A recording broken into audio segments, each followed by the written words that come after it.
I assume you guys know that my name is Ne0nRa1n, and the speech you're attending is, what speech are we attending? No. Hacking Sleep, How to Build Your Own Homebrew Sleep Lab. So this is my partner in crime, Keith, and we would like to welcome you to the speech. This is my 4th time speaking here at DEF CON, and I'm actually quite excited about it because when I started out talking about the human brain and like brain-computer interfaces, everybody was kind of like, that's nice, brain girl. But there's really been a lot of excitement lately with the stuff that they're up and coming up with. So, and also my team has gotten bigger as well. Keith and a couple of other people as well. Like the projects I did in the beginning were quite tiny, but when you're building an entire sleep lab, you kind of need a bigger team. So it's kind of nice to have camaraderie. So, I guess we might as well just, get this started. So basically, I've always been quite amused with the concept of hacking a system with a soul. Because computers are cool and all, but the egomaniac I am, I find myself a little bit more interesting. So, every person in this room has at least a vaguely familiar notion of what sleep is, since it's something all human beings do, and we take it for granted. But even though sleep is something we're all intimately familiar with, understanding this quietly mysterious part of our lives isn't that simple. If you really think about it, we approximately spend 1/3 of our lives like really still and with our eyes closed. And then you wake up, and normally you don't remember what happened. So it's actually kind of a really amazing thing. Sleep is scientifically defined as a normal state of rest that's characterized by unconsciousness, reduced activity, and limited sensory responsiveness. So a question I get asked a lot is what would be considered the difference between like sleep and drug intoxication or coma or hibernation. So the difference is sleep is considered sleep because it's spontaneous, it's periodic, and it's easily reversible. So that would be what the difference is. So the way to talk about sleep is usually best to contrast it with wakefulness. So of course the characteristics of wakefulness are the opposite of sleep. You're conscious, you have sensory responsiveness, and we like to think we're full of purposeful activity. Sleep is one of the least understood aspects of human and animal behavior. And for centuries, scientists thought that wakefulness was the brain's natural state, and that sleep represented a shutting down of brain activity, like if you turned off a light bulb. But it's now known that sleep and wakefulness are active states controlled by specific groups of brain structures. So one good way for us to figure out about sleep and to learn more about sleep is to figure out what happens if you don't sleep. So I'm sure none of you at DEF CON have had problems with staying up all night. And I'm sure right now, seeing it's early on Sunday, none of you are like become reacquainted with either being any of the after effects like grumpiness, grogginess, irritability, or forgetfulness. After one night without sleep, concentration becomes difficult and attention span shortens considerably. You have no idea how much is to focus on this just for me. With continued lack of sufficient sleep, the part of the brain that controls language, memory, and planning, and sense of time is severely affected. In fact, 17 to 19 hours of sustained wakefulness leads to a significant decrease in performance. Recent experiments have suggested that impairments produced by moderate sleep deprivation results in cognitive motor performance equivalent or worse to that you'd experience with a blood alcohol level of 0.05. So if you're lightweight like me, that's equal to 2 glasses of wine. So then you're kind of like singing We Are the Champions, or maybe that's just me. Wakefulness and sleep both involve complex physiological and psychological mechanisms. So there's behavioral changes, such as the typical posture we take when we're sleeping, that is recognizable, and our lack of response to stimuli. And there are physiological changes, which happens with our heart rate and breathing. And finally, there are electrophysiological changes that can all be measured with machines. So these changes during sleep are quite profoundly different than we experience when we're awake. And it's these changes that define what exactly makes up an occurrence of sleep. So we've been talking about sleep in humans. So what about animals? Do you guys think animals sleep? Do all animals sleep? Well, a lot of people are quite surprised because this is a very tricky question. and a very tricky microphone. You see, the brain sends out electrical signals that can be measured with machines while we sleep. So it's these brain signals that we use to define whether or not it's sleep. So if we look at a machine, the signals will change if a mammal or a bird falls asleep. But we never ever really see the signals change when less highly evolved animals sleep, like fish or frogs. So these animals kind of look like they're sleeping because they're not really moving and they're not really paying attention to what's going on around them. So it does superficially look like they're sleeping. I need more hands. But scientists really aren't sure what's going on. They don't know if this is like just simply a form of resting, if it's an ancestral form of sleep. So they're not really sure even now. But sleep in its most evolved form is thought to have appeared first among birds about 100 million years ago. But sleep among birds is still very different than sleep among humans. But mammals such as rats, cats, and monkeys do have a form of sleep where the various stages are more familiar to our own.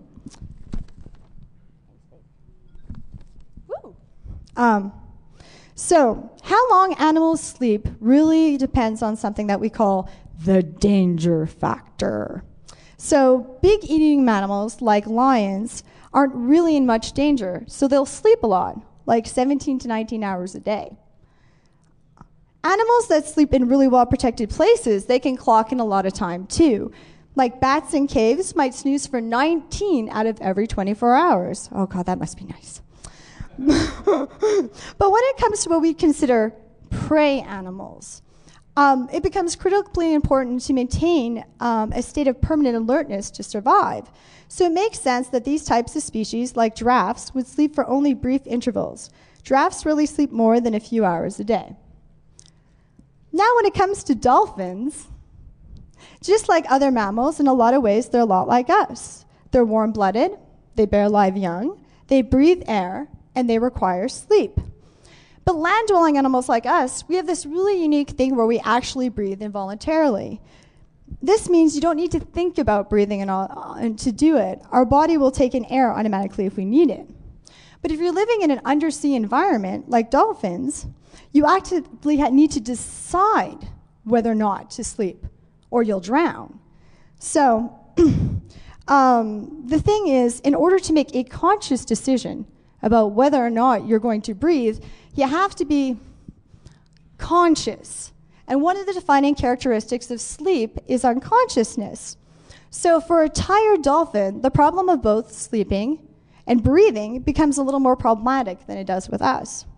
So dolphins do this amazing thing where they've adapted one half of their brain to sleep at a time.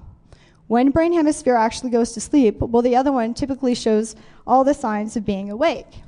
They'll sleep with one eye open and keep the other eye closed to pay attention to what's going around.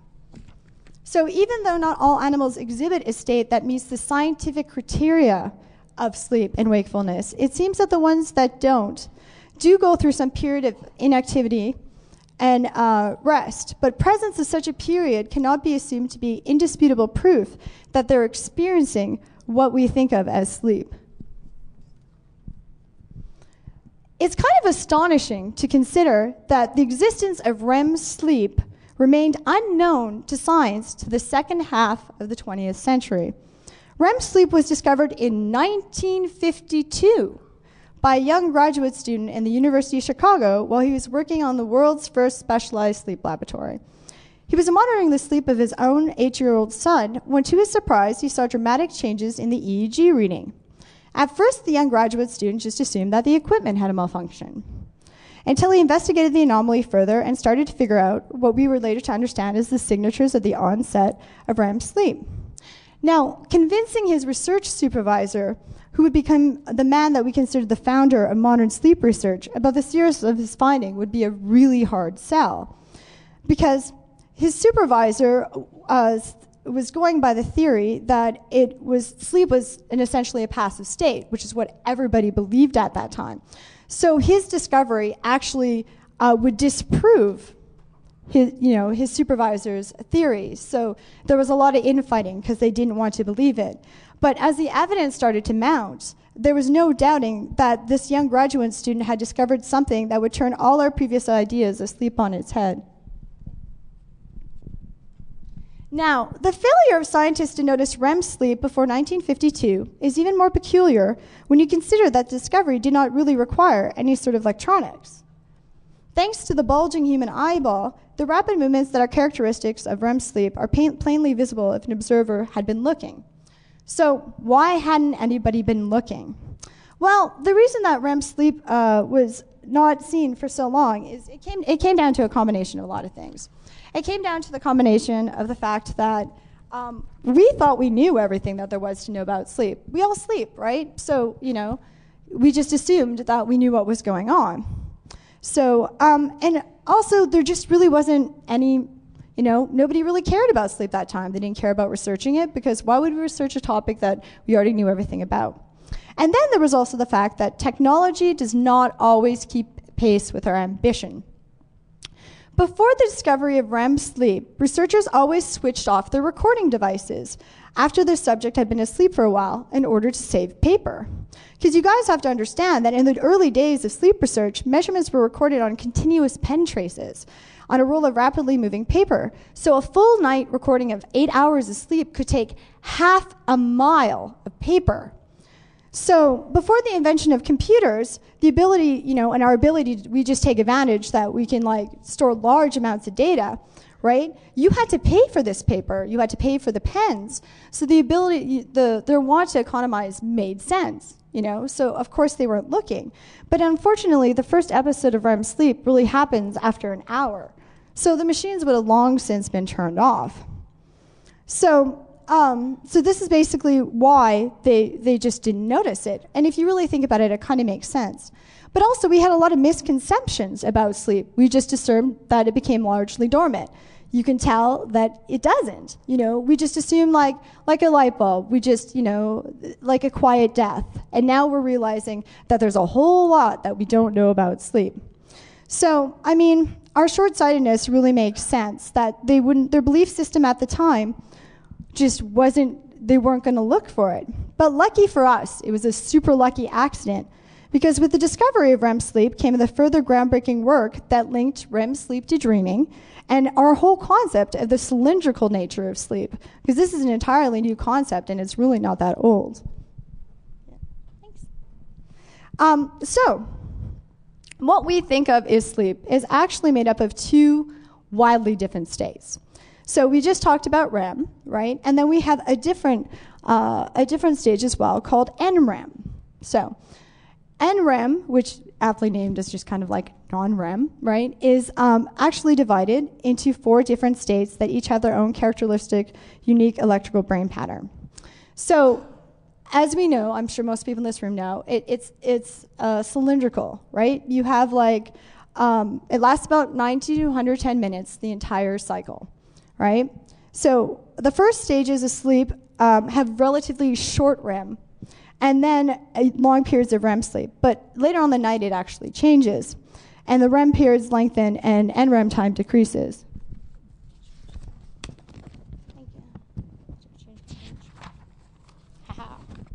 So now I'm going to bore you and we're going to go through the sleep stages. Hooray! So sleep 1 is actually quite light.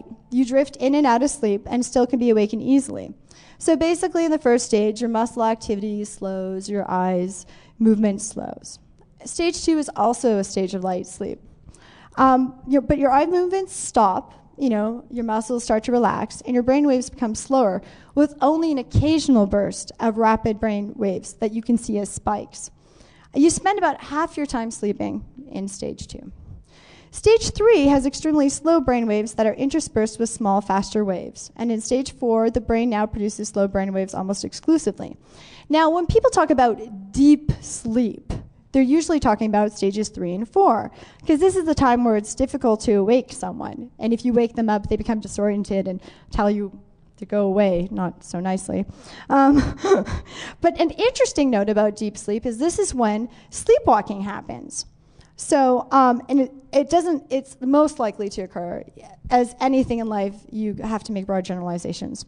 So, sleepwalking behaviors can range from harmless to inappropriate to potentially dangerous to the sleepwalker or to people around them, there's actually been several rare cases of alleged acts of homicide that have occurred while people were sleepwalking. So early researchers actually called REM sleep paradoxical sleep because it really is paradoxical when you think about it. So the electrical activity in your brain is similar to that of waking consciousness. So if you look on an EEG, they look the same. But your muscles have stopped moving, and for all intents and purposes, you are paralyzed. So your brain is being bombarded with the stimuli while you lie there frozen. So many areas of your brain become active, but a lot become less active, like your primary visual cortex. Because REM sleep is associated with dreaming, the areas involved in processing visual associations actually form a closed system. So they're operating in isolation of sensory input and output that you normally connects your brain to the outside world, thus dreaming. So your eyes move rapidly in bursts of activity between your underneath your closed eyelids, and your heart and your muscle are also not paralyzed, because that would not be so much fun, because they're actually connected to a separate nerve system that allows them not to be paralyzed. So as you can see, REM and Ne0nRa1n sleep in many ways are as different from one another as they are from wakefulness, but yet they're still grouped together in one category. So, sleeping and waking. So virtually all our bodily functions exhibit a 24-hour cycle that's governed by an internal clock. And most obvious of all these clocks, of course, is our daily cycle of sleep and activity. But pretty much, it's not just sleeping and waking. Almost every biological process can be measured by this clock, including immune function, hormone levels, digestion, even urine production. So they all have these daily rhythms, which I'm sure you've all heard as circadian rhythms, right? We've all heard of this. I'm not telling you something you already know. So these are found in insects, plants, and even bacteria. It's been said that the 24-hour circadian rhythm evolved because the Earth revolved. The biological clocks in humans and other species are built to run within a period of approximately 24 hours.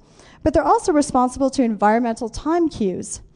And they were set each day by those cues to ensure that they remain in close synchronicity with the physical world. So there's a good biological reason why our internal clocks are readjusting every day according to environmental time cues. The duration of daylight varies with the seasons, and animals therefore must adjust their activity cycles so that they sleep and wake at the right time. But there's more to this story than going to sleep when it gets dark and waking again when it gets light. The sleep cycle stems from an interaction between two systems, the circadian clock and a separate sleep-wake homeostatic process. Sleep occurs because of these two natural forces. There's actually a battle going on in your brain right now between the need to sleep due to a period of prior wakefulness of this weekend and the feeling of alertness that comes from being that comes from the circadian rhythms. So we start to accumulate something that they call sleep debt from the moment we stop sleeping, and that debt increases the longer we stay awake.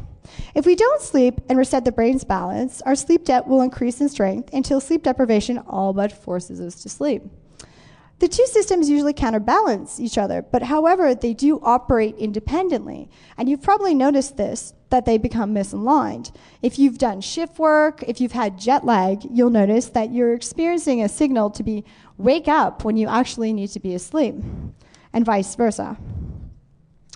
So, given the crucial importance of light cues, it should not come as a surprise that blind people actually have experience larger problems with sleeping and waking than people who have sight, because since they don't have the sun on their retinas, they're unable to really be able to change their clock and synchronize with the outside world. So, but I mean, we have more factors than just than these two systems. We can also be influenced by drugs, willpower, scheduled social activities, stress.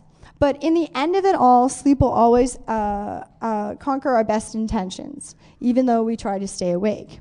But if you ever did make the decision to stop sleeping entirely, it's not the sleeping and not sleeping that would kill you per se. Actually, it would be the stress on your immune system.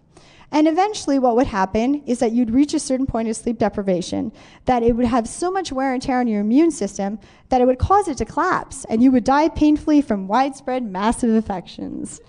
Yay! So just in case you ever decide to try that little project, I wish you well.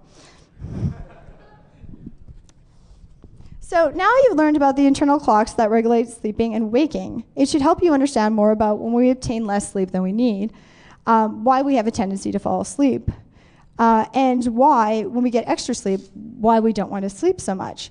This ensures that we have the same amount of sleep each day on average, so that, it kind of makes sense. But when we stay in a state of wakefulness for a period of time, we experience what's called a sleep debt. So as a general rule, and I'm pretty much willing to go out and be beyond general on this, every single one of us in this room is carrying a sleep debt. But the thing is, you need to have a sleep debt because you need sufficient sleep debt in the day in order to fall asleep at night. But the problem is, the larger the debt, the stronger our tendency would be to fall asleep. And the consequences of an overly large sleep debt is that we have difficulty responding to rapidly changing situations and making rational judgments. You'll also eventually experience the occurrence of this really neat little thing that we've just really learned more about in these last few years called microsleeps. And a microsleep is a short period of time that they usually define between 10 seconds and a minute. They're a little loose on their definitions. Where the brain actually enters a sleep state regardless of what you are doing at the time. Doesn't matter. If you are tired enough, you will fall asleep. And so quite often the affected individual has been asleep for such a short period of time, they don't even know that a momentary blackout has occurred because in their memory, it's such a short period of time that they haven't noticed they've been asleep. So microsleeps combined with attention lapse that they cause can become extremely dangerous when they occur during a situation where continual alertness is demanded, right? So sleep debt-related problems are most predictable actually during certain times of the day because our physical and mental functions increase and decrease with the sleep-wake cycle I just told you about. So, there goes my attention span. So it's no surprise to you guys that we get tired from 1 a.m. to 4 p.m. And then 12 hours later, you guys have probably noticed after lunch, you'll also become sleepy again from between 1 p.m. to 4 p.m. So a study by the U.S. National Commission on Sleep Disorders has determined that the direct cost of accidents resulting from sleep debt are $56 billion a year. As well, in a single year, there's approximately 25,000 deaths and 250,000 disabling accidents, which really isn't a surprise that most of these accidents actually happen from car accidents. Because when you consider it only takes a car at 55 miles per hour. If you fall asleep for 4 seconds, you've crossed the length of a football field, and you don't know, and you won't hear the horn until it's too late. So this comes the part where you can kind of fall asleep. When I submitted my abstract, I was like, we'll go through the current theories on sleep. And then I was like, wow, I totally forgot how boring they were. Because as I said that, really, we still don't know a lot about sleep. So these theories are kind of common, they're kind of common knowledge. They're not going to be any surprise to you. The third theory is actually a newer theory. And they're actually not, it's kind of in dispute right now. So basically, I'm not going to tell you anything you don't really know.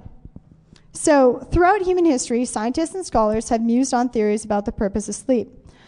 But it's only recently researchers have discovered a way to study sleep in an objective way. We knew very little about sleep scientifically before the 1950s, and there wasn't even a standardized tool for measuring sleepiness until the 1970s. But now while we can investigate sleep with machines to give us a better view on the sleeping brain, we still are like, we don't know. So everybody has a bunch of theories why they think we sleep. So even with all our newest machines, we still have no idea. So the following are the 3 major theories on sleep. So number 1 is the repair and restoration theory on sleep, which suggests that sleep is essential for revitalizing and restoring physical processes. that keep the brain and mind healthy for proper functioning. This theory suggests that NREM sleep is important for restoring physical functions, while REM sleep is essential for restoring mental functions. Now, the support for this theory is provided by research that shows that periods of REM sleep increase following periods of sleep deprivation. And I'm sure you guys have all noticed if you do a lot of strenuous activity, all you want to do is sleep. So, it also, during sleep, the body increases rates of cell division and protein synthesis. So this further suggests that this theory may be valid. Now, the second theory is the evolutionary theory, which they also consider the adaptive theory of sleep. So we were talking about this before, and it suggests that periods of activity and inactivity evolved as means of conserving energy. Because according to this theory, as we talked about, animals will sleep for different periods of time, depending on how hazardous the situation is. So support for this theory comes from the comparative research of different animals. So animals that have less predators will sleep for a longer period of time, and animals that have more predators will sleep for a less period of time. So, and there's a pretty big gap. Like you're talking from like 12 to 15 hours to like 4 to 7. So there's a pretty large gap. So the third theory is one that they've been talking about quite often recently, which is the information consolidation theory of sleep. So this is based on the fact that cognitive research says that we need to sleep in order to process and remember information that we require during the day. So it argues that we need to sleep in order for our brain to sort through things to be ready for the next day to come. And the support for this idea stems from a number of sleep deprivation studies that demonstrate a lack of sleep has serious impact on the ability to recall and remember information. And I'm sure you don't necessarily have all your labs at home yet, but I'm sure this is no surprise that if you've been up for a while, it's harder to remember things. So while there is research and evidence to support each one of these theories on sleep, there is no clear-cut support for just any one single theory. It could be that all these theories are correct, part of these theories are correct, they could all be part of the puzzle, or they could all be wrong. We just really don't know at this point. All we know is that sleeping has many physiological, many different parts, and it's not within the realm of possibility that we'll discover in something entirely new that we never considered before. So it actually usually surprises people that there's actually more than 70 different types of sleep disorders. But lucky for us, they can easily be sorted into 3 categories.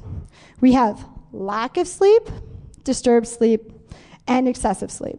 And since we are very limited by time today, I'm just going to cover some of the more common ones that you've probably heard about and have not really considered. But the reason we're covering it is it's going to come up when we're talking about the sleep lab later, right? So because you kind of have to know what problems and categories to fall in so you know what to look for.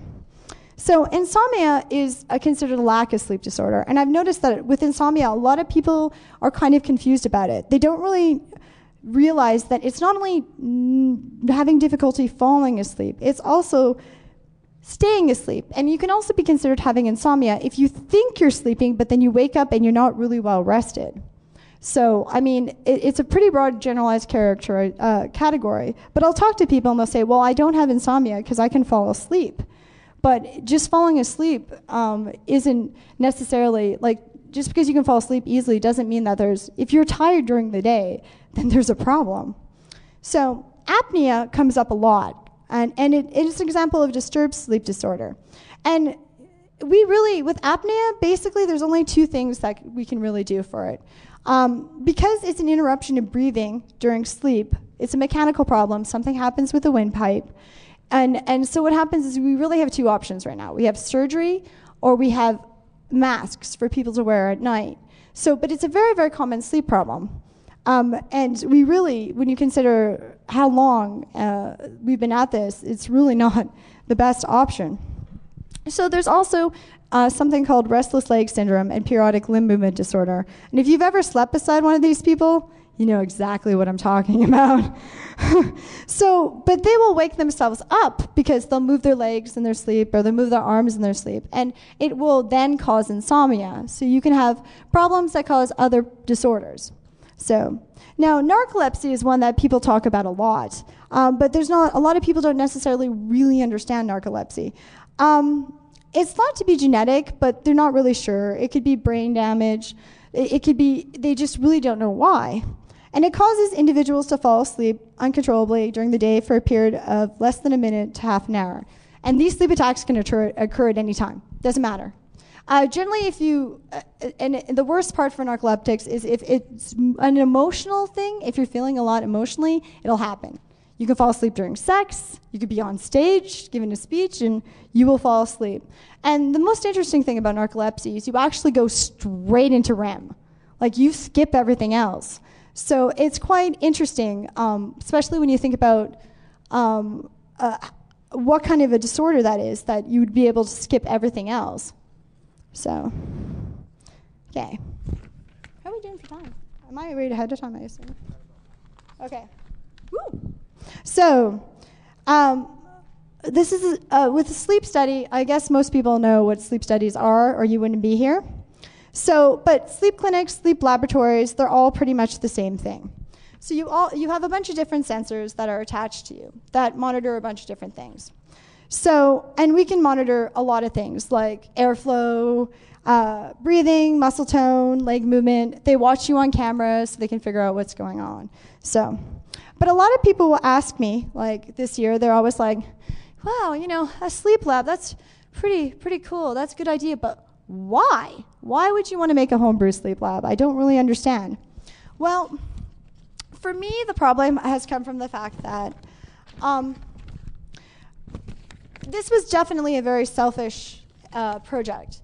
I'm lucky enough that I seem to be genetically flawed, and pretty much for a decade now, I've had problems with fatigue that they can't figure out what is going on. So of course they sent me to a sleep lab, right? And a lot of people don't understand with chemical sleep. I mean, we've talked about animals, we've talked about what sleep is. With sleeping pills, they only manage symptoms. They are not a cure, right? And as we've learned, just because you are unconscious doesn't mean you're going through a sleep cycle. This does not mean you're going to wake up well rested. It just puts you to sleep. And if you've ever taken any sleeping pills, there's a lot of side effects that aren't fun. But when I went to the sleep clinic, they diagnosed me with having chronic insomnia. And they said, well, the only thing we have for you is sleeping pills.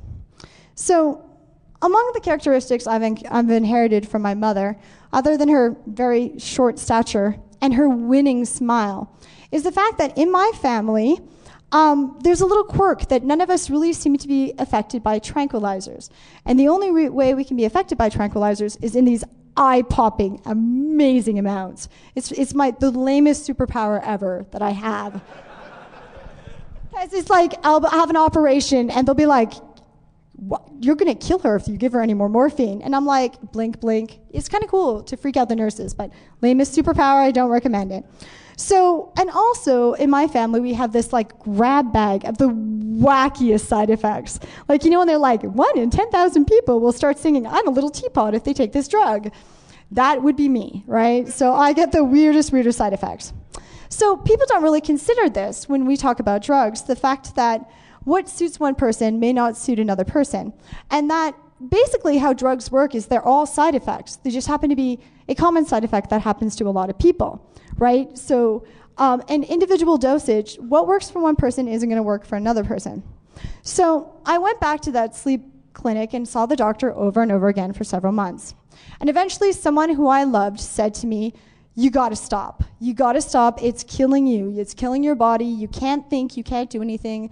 The side effects are brutal. And you stopped. So it's been mentioned to me on more than one occasion, not by anyone in this audience, but that I come off as very anti-doctor. But I don't believe that. I don't believe that the doctors are the enemy. That's not what I believe at all. I'd like to officially go on record and say that. I would not want to live in a world that had no doctors. And I wouldn't want to live in a country that doesn't have socialized medicine, because I'm Canadian. So that is not what my problem is. I guess the point is, I'm not universally educated. A lot of people like to call me a wetware hacker. They like to call me a biohacker. They like to call me a transhumanist. But I really don't consider myself any of these things. For me, if I was going to consider myself anything, I like to joke that I'm a neurophyte. Because one day, because I read so much neuro stuff, I was reading a book once, and I saw neophyte, and I read it as neurophyte. I'm like, what the hell is a neurophyte?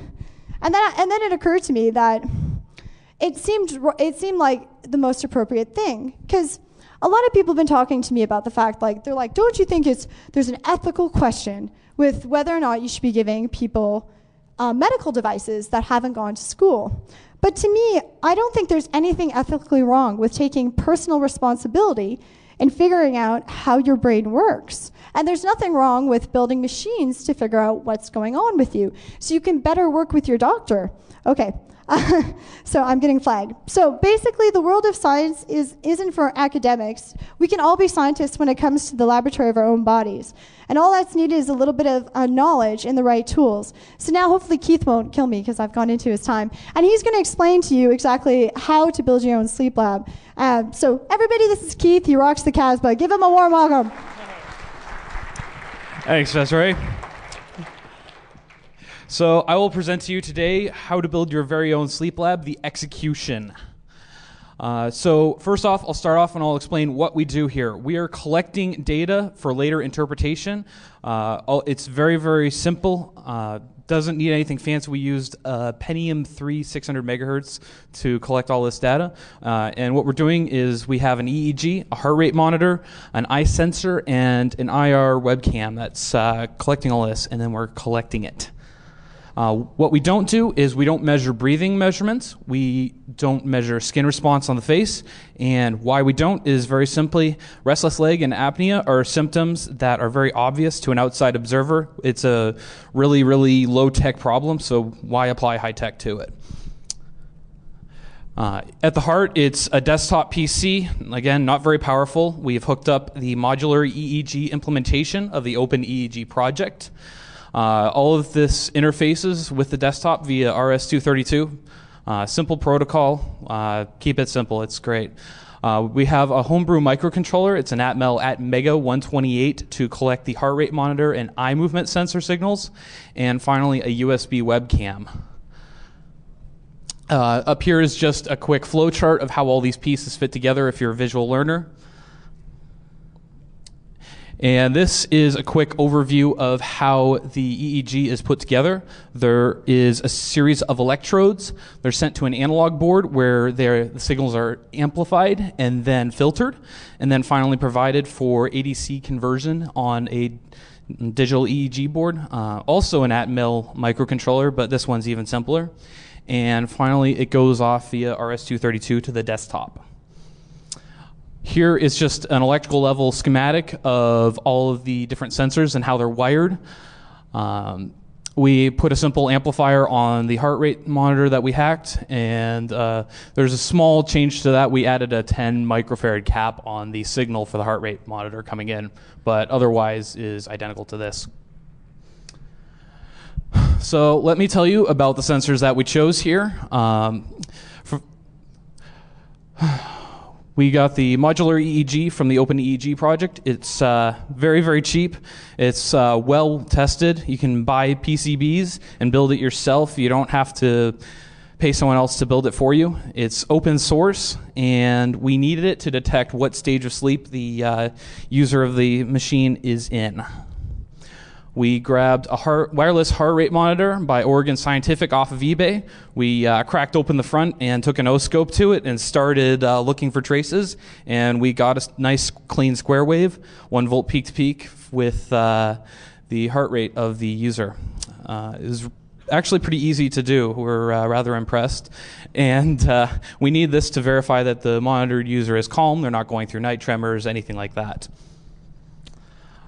We also have the eye movement sensor. It's a Fairchild QRB1134. It's very, very cheap, costs about $1 a piece in bulk. It's well documented. There's data sheets all over the net. It's also quite simple, and we needed this to verify REM sleep. And basically how it works is it's an IR LED and a photo transistor that are placed very, very close to each other. It bounces an infrared light beam right off the back of the retina through the iris and then back to the photo transistor. And if the eye moves to the left or the right, the amount of light reflected back changes, and we can measure that. So let me tell you about construction pitfalls. The first thing I have to say is if you're thinking about building an EEG yourself, unless you're that poor, don't bother. It's worth the extra $100 to have someone else do it for you. There were many hours spent of cramped soldering.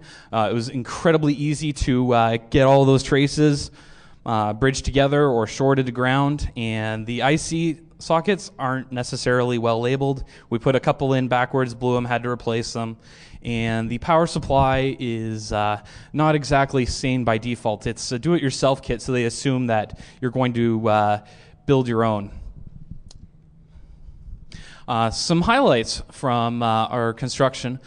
We constructed op-amp circuits on the fly to boost our signal that we thought was 5 volts but really wasn't.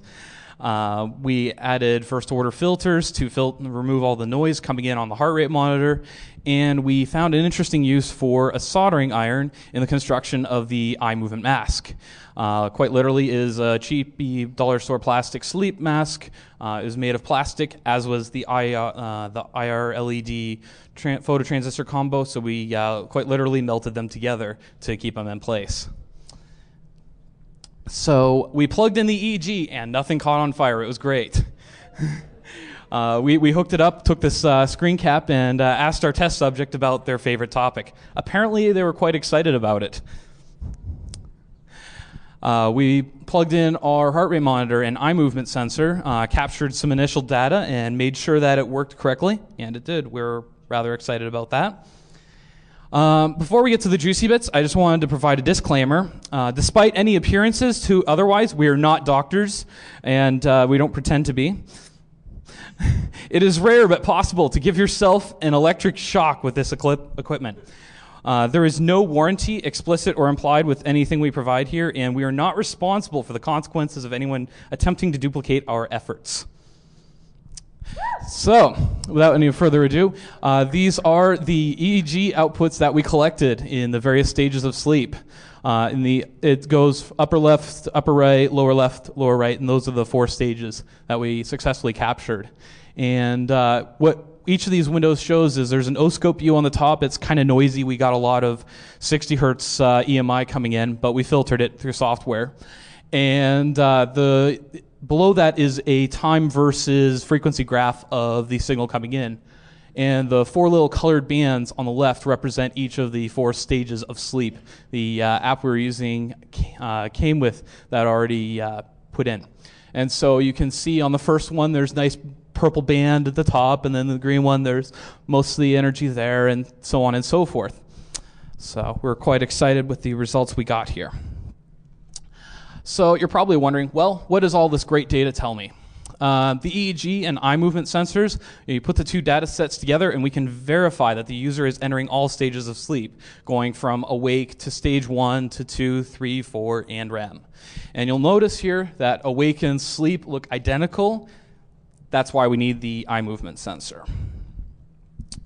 Once we've gotten the EEG data, we can also do a nice frequency and amplitude analysis on the data that comes in. We didn't have time to actually do this formally, but you can see here that it's fairly easy to identify each of the stages of sleep that the user is in based on that frequency plot. So other things that we can show here, we have camera stills that will show fitful sleep, sleepwalking, and restless leg. Elevated heart rate can also indicate stress or night terrors. We also threw up here just a quick flow chart of how our capture software worked. We spawn a couple of threads, catting dev tty, s0, and s1 to a file. We capture IR camera frames. We decorate our frames with the captured data, and then we sleep for 60 seconds and loop if appropriate. And if we exit, we kill all the background threads, and away we go. So wanted to talk about future expansion on this. We haven't even scratched the surface on what's available here. There's so much more that we could be doing, but I didn't even have time for. We could be doing muscle sensors on the face instead of the IR LEDs for the eye sensors.